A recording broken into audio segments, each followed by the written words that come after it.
السلام علیکم ورحمۃ اللہ وبرکاتہ۔ رب اشرح لی صدری ویسر لی امری واحلل عقدۃ من لسانی یفقہوا قولی ربی زدنی علما۔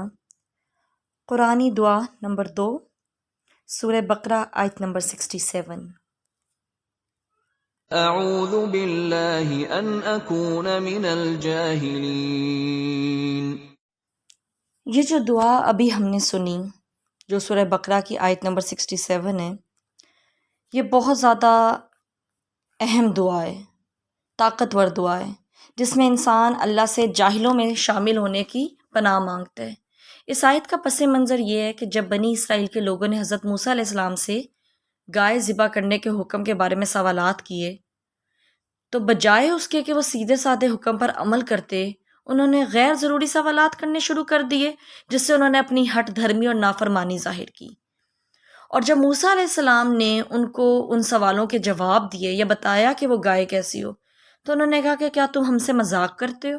یعنی ان کو اللہ کی بات، اللہ کا حکم مذاق لگا، جس پر موسیٰ علیہ السلام نے فرمایا کہ میں پناہ مانگتا ہوں جاہلوں میں شامل ہونے سے، کیونکہ ان کا یہ جو رویہ تھا نا، ضد اور ناسمجھی والا، یہ کیا تھا؟ ایک جاہلانہ رویہ تھا۔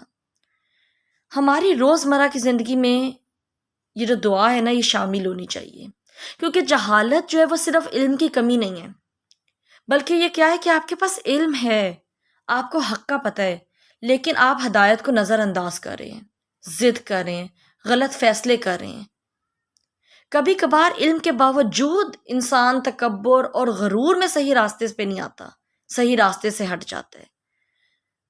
تو یہ جو دعا ہے، اس سے انسان ایک طرح سے اللہ تعالیٰ سے درخواست کرتا ہے کہ اللہ تعالیٰ آپ مجھے جہالت سے محفوظ رکھیں، تاکہ عاجزی کے ساتھ میں صحیح فیصلہ کر سکوں، قرآن و سنت کی ہدایت کو قبول کر سکوں۔ اور ہمیں بہت زیادہ ضرورت ہے اس دعا کی۔ دینی جو ہمارے کام ہیں ان سے ہٹ کر بھی جو دنیاوی ہمارے معاملات ہیں، ان میں بھی ضروری ہے۔ بہت ساری حرکتیں اور بہت سارے کام جو ہم کرتے ہیں وہ جہالت والے ہوتے ہیں۔ کبھی جب ہم یہ محسوس کریں کہ ہمیں کسی بات پر، کسی رویے پر غصہ آ رہا ہے، تو اس وقت انسان یہ دعا کرے، بجائے اس کے کہ ہم غصے میں کوئی ایسا فیصلہ کر بیٹھیں جو جاہلانہ ہو، تو اس وقت ضروری ہے کہ ہم یہ دعا مانگیں تاکہ اللہ تعالیٰ ہمیں محفوظ رکھے۔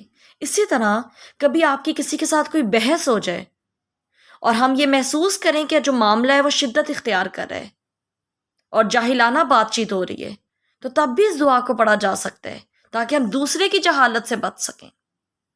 پھر زندگی کے جو اہم فیصلے ہوتے ہیں، کبھی کبھار ہم جذبات میں آ کر یا غلط مشوروں کی وجہ سے کچھ غلط فیصلے کر بیٹھتے ہیں یا کرنے لگتے ہیں، تو اگر ہم اس دعا کو پڑھ کر اللہ تعالیٰ کی مدد مانگیں گے تو ہم ناسمجھی میں کوئی فیصلہ نہیں کریں گے، بلکہ اس میں اللہ کی مدد شامل ہو جائے گی۔ تو ہم اس دعا کو اپنی روزمرہ کی زندگی میں، اپنے عام معاملات میں پڑھ سکتے ہیں۔